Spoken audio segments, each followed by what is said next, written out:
Not allowed to do that because I did not toe the line on U.S. policy for Israel. What line is that they wanted? Were you told directly that you had to toe a line, or explain that to me? Well, every candidate for Congress at that time had a pledge. They were given a pledge to sign. And I was new on the scene. And so the pledge had Jerusalem as the capital city, the military superiority of Israel. American Congress people have to sign this pledge. Yes, you sign the pledge. If you don't sign the pledge, you don't get money. So, for example, it was almost like water torture for me. My parents observed this. I would get a call, and the person on the other end of the phone would say, I want to do a fundraiser for you. And then we would get into the planning. I would get really excited because, of course, you have to have money in order to run a campaign. And then 2 weeks, 3 weeks into the planning, they would say, did you sign the pledge? And then I would say, no, I didn't sign the pledge. And then my fundraiser would go kaput.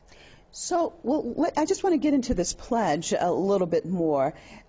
So this is basically something that is mandatory, that every congressperson has to sign, saying that, what, Jerusalem, you said, is the capital of Israel, and what else?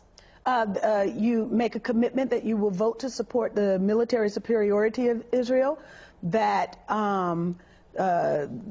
the economic assistance that Israel wants, that you would vote to provide that. This isn't a question for the Congress people serving, that they are representing, or they're supposed to be representing, the people of the United States, not a foreign country, and yet they have to pledge allegiance to a foreign state. That's what no one questions this. That's what I was asked to do.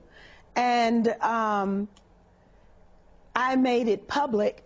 This probably nobody had said anything about it, but I made it public, and then, you know, the excuse was, well, you know, those were just overzealous advocates for Israel. So then the tactic changed, and but this is what is done for 535 members of the United States Congress. 100 senators, 435 members of the House of Representatives have to now write a paragraph, which basically says the same thing. So it's not a pledge, but it's a paragraph, and you post it, and, you know, there are these forums you have to go to at the synagogues or whatever, and then, you know, if you don't perform appropriately, then you don't get money to run your campaign. The problem is that it requires an awful lot of money to run a campaign. And whether it's a woman's organization, an environmental organization, people can read about this on the internet if they're interested.